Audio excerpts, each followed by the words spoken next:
I, 56F, have been a single mother to my daughter Olivia, 28F, since she was born. Her father, Mark, passed away from a sudden aneurysm when I was 7 months pregnant.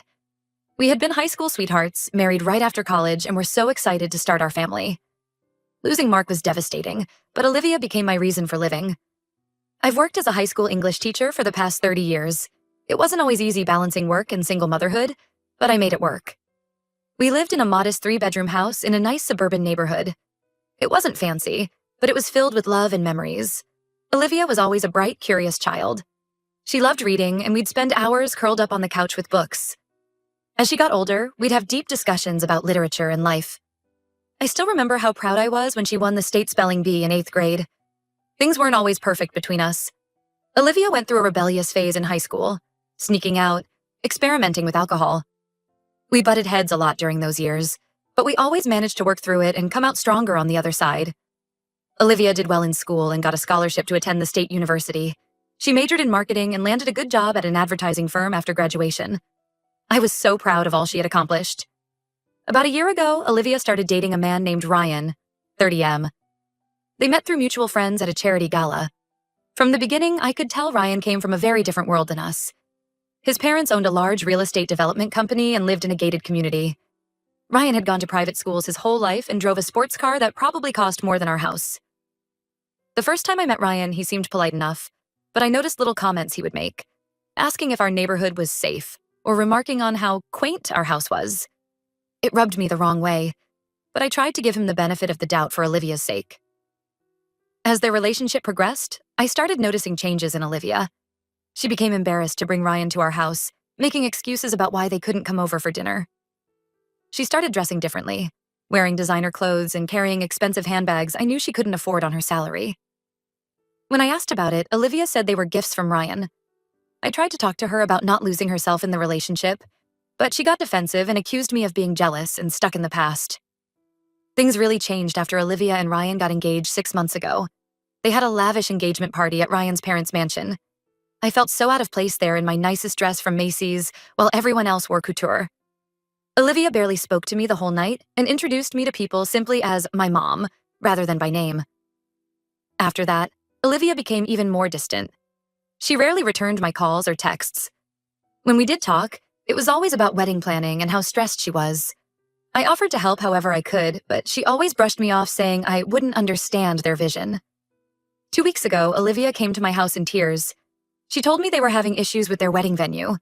Apparently, the historic mansion they wanted to use had pulled out at the last minute due to a scheduling conflict.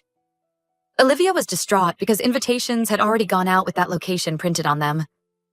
I remembered that one of my former students, Jessica, now worked as an event coordinator at a beautiful vineyard just outside the city. Jessica had been one of my favorite students, bright, hardworking, and kind. We had kept in loose touch over the years through social media. I offered to reach out to Jessica and see if the vineyard had any availability. Olivia perked up immediately and hugged me, saying I was a lifesaver. I was. And Ryan had fought about it, and he was blaming her for ruining everything. I invited her in, and we had a long, emotional talk. Olivia broke down and admitted that she'd been feeling immense pressure from Ryan and his family to have this perfect wedding. She said Ryan's mother had been making passive-aggressive comments about Olivia's background and how she hoped the wedding would be classy enough for their social circle. Olivia confessed that she'd been so afraid of disappointing them that she'd started pushing me away, thinking it would somehow make her fit in better with Ryan's world. She said she felt like she was constantly walking on eggshells, worried that her common upbringing would show through. I told Olivia how deeply her actions had hurt me. How, after all we'd been through together, I couldn't believe she would be ashamed of me or our life. I reminded her of all the happy memories we'd shared in our quaint little house, movie nights cuddled on the couch, baking cookies together in the kitchen, the graduation party we threw in the backyard when she finished college. Olivia cried and apologized over and over. She said she'd lost sight of what really mattered and that she wanted to call the whole wedding off. I was shocked. I asked her if she was sure that's what she wanted. Olivia hesitated, then said she loved Ryan but wasn't sure anymore if he loved her for who she really was. She said ever since they got engaged, she felt like she was playing a role to fit into his life rather than being herself. We talked for hours, rehashing old memories and reconnecting in a way we hadn't in years. Olivia told me how much she missed our Sunday morning pancake tradition and our annual mother-daughter spa days. She said she felt like she'd been living in a bubble with Ryan and his family, and she was starting to suffocate. By the end of our talk, Olivia had decided she needed to have a serious conversation with Ryan about their relationship in the future. She said regardless of what happened with the wedding, she wanted to repair things between us. The next day, Olivia called to tell me she'd spoken to Ryan. Apparently, it didn't go well. Ryan got angry when Olivia suggested postponing the wedding, accusing her of getting cold feet and embarrassing him in front of his family. When Olivia brought up how she felt pressured to change who she was, Ryan dismissed her concerns and said she should be grateful for the lifestyle he could provide her. Olivia said hearing Ryan talk that way made her realize this wasn't the man she wanted to marry. She told him the wedding was off and returned his ring. She said Ryan's reaction, cursing at her and threatening to make her pay him back for all the money spent on wedding preparations, only confirmed she'd made the right choice. I'm proud of Olivia for standing up for herself, but my heart breaks for her too. She's understandably devastated about the end of her relationship. She asked if she could move back home for a while to regroup, and I of course said yes. We're taking things day by day right now. Olivia is still processing everything that's happened. She's been alternating between crying jags and periods of angry ranting about Ryan and his family. I'm trying to be supportive without overstepping. We've started seeing a family therapist together to work through some of the issues in our relationship. It's bringing up a lot of old hurts on both sides, but I think it's necessary for us to move forward. Olivia has also started individual therapy to work through her feelings about the broken engagement. She's realized that she lost a lot of herself in her relationship with Ryan, and she wants to reconnect with who she really is. It's not all doom and gloom, though. We've started having our Sunday pancake breakfasts again. Last weekend, we even pulled out the old photo albums and spent hours looking through them, laughing at old hairstyles and reminiscing about family vacations. There's still a long road ahead of us, but I'm cautiously optimistic that we can rebuild the close bond we once had. Thank you again to everyone who offered advice and support. I'll post another update once things have settled down a bit more. Update 2. It's been about a month since my last update. Olivia has been living with me again, and things between us are slowly improving. We've had some difficult but necessary conversations about our relationship and how we can communicate better going forward. Olivia is still dealing with the fallout from calling off her engagement. Ryan's family has been spreading nasty rumors about her in their social circle, claiming she used Ryan for his money and then got cold feet.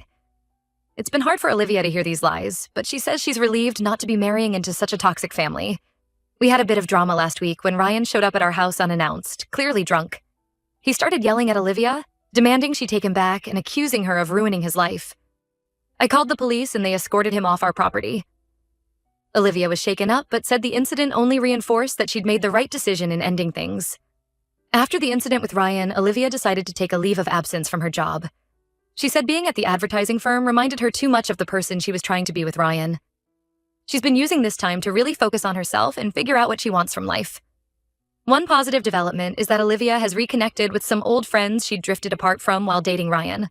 Her best friend from college, Sarah, has been coming over regularly. It's been nice to see Olivia laughing and enjoying herself again. Olivia has also started volunteering at a local animal shelter. She's always loved animals, but Ryan was allergic, so she couldn't have pets while living with him. Now she spends several days a week walking dogs and socializing cats. She says it's been therapeutic for her and is giving her a sense of purpose during this difficult time. We've continued with our family therapy sessions. It hasn't always been easy. We've had to confront some painful truths about our relationship. Olivia admitted that she's always felt some resentment towards me for working so much when she was young, even though she knows logically that I had to in order to support us. I've had to acknowledge that I sometimes pushed Olivia too hard academically because I wanted her to have opportunities I never did. But we're working through these issues. Our therapist has given us tools to communicate better and set healthy boundaries. We're learning to really listen to each other instead of getting defensive. One particularly emotional session centered around Olivia's father. She admitted that part of why she was so drawn to Ryan's family was because she was trying to fill the void of never having known her dad. We cried together as I shared stories about Mark and how much he would have loved Olivia. It was painful but cathartic. As for me, I'm trying to find the balance between being there for Olivia and maintaining healthy boundaries. It's been an adjustment having her back home, but overall I'm just grateful to have my daughter back. The real Olivia, not the person she was pretending to be with Ryan. I've started focusing more on my own interests too. I joined a book club and have been taking weekend painting classes. It's nice to have something that's just for me. Olivia and I have started a new tradition of cooking dinner together a few nights a week. Sometimes we try new recipes, other times we make old family favorites. It's been a nice way for us to bond and create new memories. We still have a long way to go, but I'm hopeful for our future. Olivia talks about maybe going back to school to become a veterinarian. I can see a spark in her eyes when she talks about it that I haven't seen in years. For now, we're taking things one day at a time. Some days are better than others, but we're facing the challenges together, and that's what matters most. Thank you all again for your support throughout this journey. It's meant more than you know.